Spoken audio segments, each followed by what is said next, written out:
Votre monde est actuellement contrôlé par une force invisible. Les petites choses de la vie quotidienne vous le font sentir. Les mêmes problèmes reviennent sans cesse, les opportunités semblent passer entre les mailles du filet, les cycles n'en finissent pas. Vous ne pouvez pas l'identifier, mais il semble toujours y avoir quelque chose de plus important qui se passe dans les coulisses, surtout pour vous entraver. La plupart des gens tentent de changer le monde extérieur tout au long de leur vie en poussant les choses, en cherchant des réponses et en s'opposant au statu quo de la situation actuelle. En réalité, l'extérieur n'a jamais détenu la clé. Ce qui détermine ce que vous vivez, ce que vous attirez et même ce que vous perdez, vous appartient. Ce sujet a toujours été abordé dans la spiritualité, mais de manière décousue et parsemée de métaphores. Peu de gens savent vraiment comment appliquer cette information pour changer leur propre vie. Je veux vous montrer aujourd'hui ce que personne ne vous a appris sur votre énergie, votre vibration et la manifestation réelle qui en découle. Il ne s'agit pas simplement de penser positivement et de croire au cosmos. Il s'agit de réaliser que vous êtes en charge de votre vie. Tout change lorsque vous prenez conscience de cela, non pas parce que le monde change, mais plutôt parce que vous modifiez la façon dont vous vous comportez dans ce monde. Avez-vous déjà vu comment certaines personnes semblent attirer tout dans leur vie sans effort, alors que d'autres se battent, luttent et ont toujours l'impression d'être au même endroit? Vous avez peut-être tout essayé, affirmations positives, visions, rituels et ajustements mentaux, mais le résultat souhaité ne s'est pas concrétisé. Cela n'a rien à voir avec un manque d'attention de la part de l'univers. En outre, ce n'est pas parce que vous n'essayez pas assez fort. Le vrai problème est que vous avez un mur silencieux à l'intérieur de vous. Quelque chose qui repousse précisément ce que vous désirez, comme un aimant invisible. De plus, cet obstacle ne fait pas partie de vos désirs conscients. Vous ne vous en rendez même pas compte, il se trouve dans vos croyances les plus profondes. Même si vous prétendez rechercher le succès, votre énergie s'opposera si vous craignez secrètement de perdre de l'argent ou si vous pensez que seules les personnes riches qui n'ont pas gagné leur richesse sont riches avec cette croyance. Même si vous désirez une bonne relation, votre subconscient ne reculera devant rien pour empêcher l'agonie si vous croyez à tort que l'amour est toujours accompagné de misère. C'est comme conduire en appuyant simultanément sur le frein et l'accélérateur.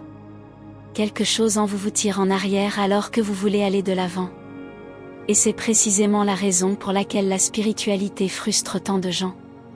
Ils tentent de modifier la réalité de l'extérieur, mais ils ne voient pas qu'une transformation intérieure est nécessaire. L'information la plus importante est que ces croyances ne sont pas les vôtres.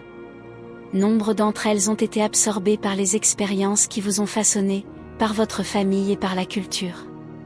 En outre, elles continueront à gouverner votre vie à votre insu jusqu'à ce que vous découvriez ce qu'elles sont. Mais que se passerait-il si vous pouviez enfin libérer votre énergie en faisant remonter à la surface ces idées refoulées? Pratiquement personne ne parle de la réalité de l'énergie et de la manifestation. Quelque chose qui, une fois que vous le réalisez, change totalement la façon dont vous attirez les choses dans votre vie. La plupart des gens pensent qu'il suffit de vouloir quelque chose avec suffisamment de passion pour le manifester. Ils utilisent des tactiques, écrivent des affirmations, visualisent et interrogent le cosmos. Mais à l'intérieur, ils continuent à vibrer dans le manque. On n'attire pas ce que l'on désire, et c'est la clé qui fait toute la différence. Vous attirez ce que vous êtes. L'univers réagit si vous vous sentez toujours insignifiant, indigne ou incapable dans votre cœur. Le nombre de fois où vous dites que vous désirez quelque chose n'a pas d'importance. Vous aurez toujours plus d'énergie que de mots. Et c'est précisément la raison pour laquelle tant de gens sont frustrés. Inconscients qu'ils sont encore enlisés dans des sentiments et des idées qui vont à l'encontre de leurs désirs, ils se concentrent sur leurs désirs. Or, le monde qui vous entoure réagit automatiquement lorsque vous commencez à modifier votre identité et à vous sentir et à vous comporter comme si vous aviez déjà ce que vous désirez. Cela implique que vous devez effectuer des changements à l'intérieur avant d'attendre que des changements extérieurs se produisent. Maintenant, réfléchissez avec moi. Comment serait votre vie si vous pensiez que vous êtes totalement digne d'obtenir ce que vous désirez? Si, en ce moment même, vous cessiez votre quête et commenciez à incarner cette nouvelle énergie? Le cosmos ne répond pas au désespoir. Il réagit à la présence de la certitude. Et cette confiance n'est pas dérivée d'idées ou de phrases vagues.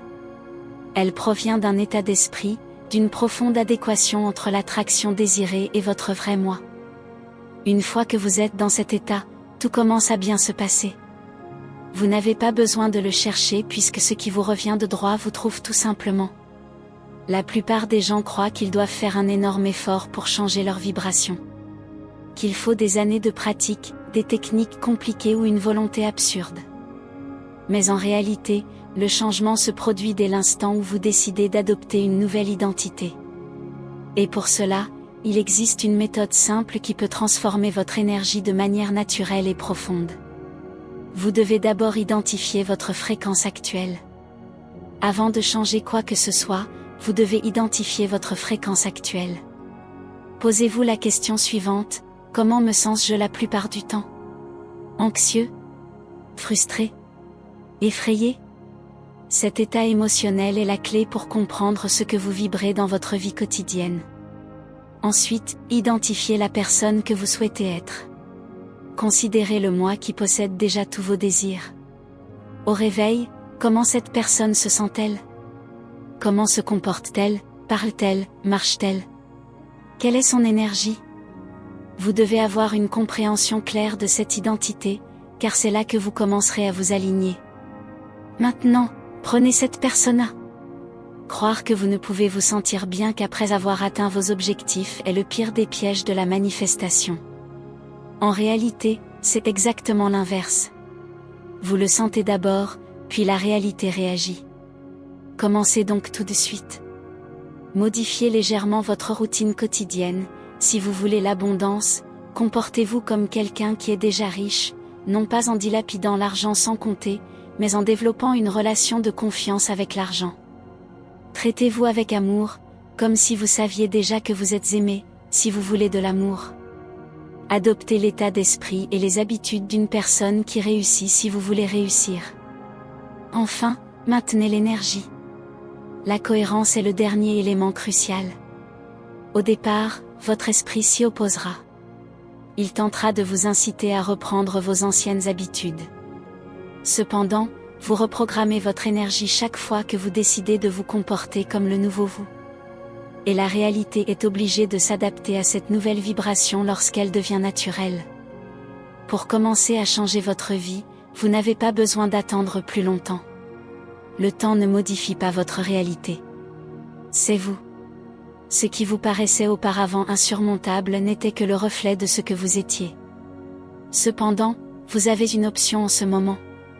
Vous pouvez choisir de faire quelque chose de différent ou vous pouvez continuer à croire les mêmes choses, à répondre aux mêmes problèmes de la même manière et à éprouver les mêmes sentiments. Prenez la décision de modifier votre énergie pour aller de l'avant. De plus, le changement n'a pas besoin d'être important. Votre vie commence déjà à changer de fréquence grâce à de petites actions délibérées. Une autre idée, une nouvelle routine. Une minute de remerciement avant d'aller au lit. Chaque décision est importante. Qui choisissez-vous d'être à l'avenir? Telle est ma question. Commencez tout de suite si vous voulez vraiment une nouvelle vie. Essayez de penser, de ressentir et de vous comporter comme si vous étiez la personne qui vit déjà cette réalité. Ni la semaine prochaine, ni demain. Seulement maintenant. L'environnement qui vous entoure réagit comme vous le faites. Des opportunités se présentent.